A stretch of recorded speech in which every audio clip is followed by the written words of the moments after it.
आप सबको जय मसीह की। मैं आपका भाई अजीत होरो। मित्र, आज अनुग्रह लघु मनन में हम विचार करेंगे यहोशू 1 और उसका पहला और दूसरा पद। और यहाँ वचन में इस प्रकार से लिखा है, यहोवा के दास मूसा की मृत्यु के बाद यहोवा ने यहोशू से कहा, मेरा दास मूसा मर गया है, सो अब तू उठ, कमर बांध और सारी प्रजा समेत यरदन पार होकर उस देश को जा जिसे मैं उनको अर्थात इस्राएलियों को देता हूं।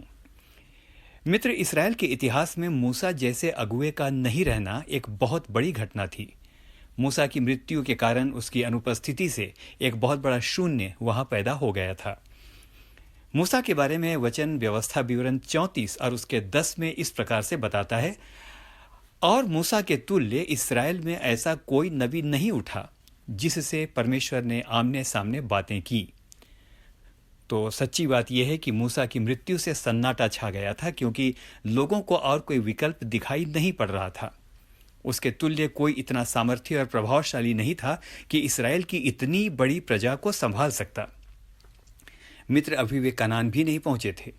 ये ऐसी परिस्थिति थी कि एक बेहद अनुभवी और कुशल जहाज का कप्तान बीच मझधार में ही जहाज छोड़कर चला जाए। बाइबल बताती है कि कनान पहुंचने से ठीक पहले मूसा की मृत्यु हुई। आधे रास्ते में मूसा का न रहना भारी चिंता का कारण था। ऐसी परिस्थिति में परमेश्वर ने यहोशू को यह भारी उत्तरदायित्व सौंपा कि लोगों की अगुवाई वह करे और उन्हें कनान तक पहुंचाए।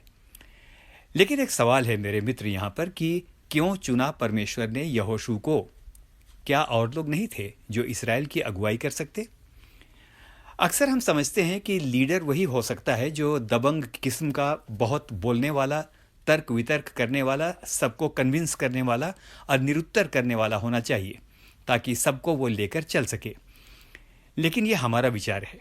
हमें याद रखना चाहिए कि परमेश्वर के देखने और हमारे देखने में बहुत अंतर है।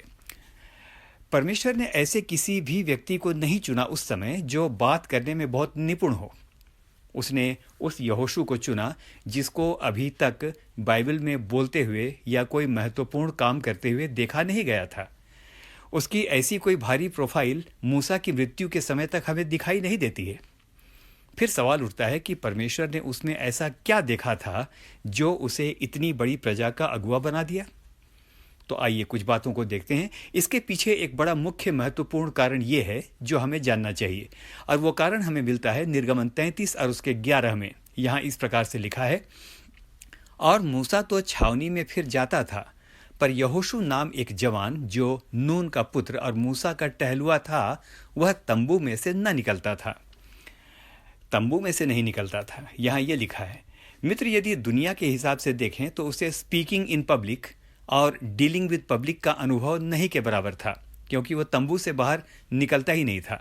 जबकि डीलिंग विद पब्लिक और स्पीकिंग विद पब्लिक एक अगुए के लिए बहुत ज़रूरी होता है। इसके उलट यहोशू की यह आदत थी कि वह अपना समय मिलाप के तंबू में ही बिताता था और परमेश्वर की उपस्थिति में दीनता से बना रहता था।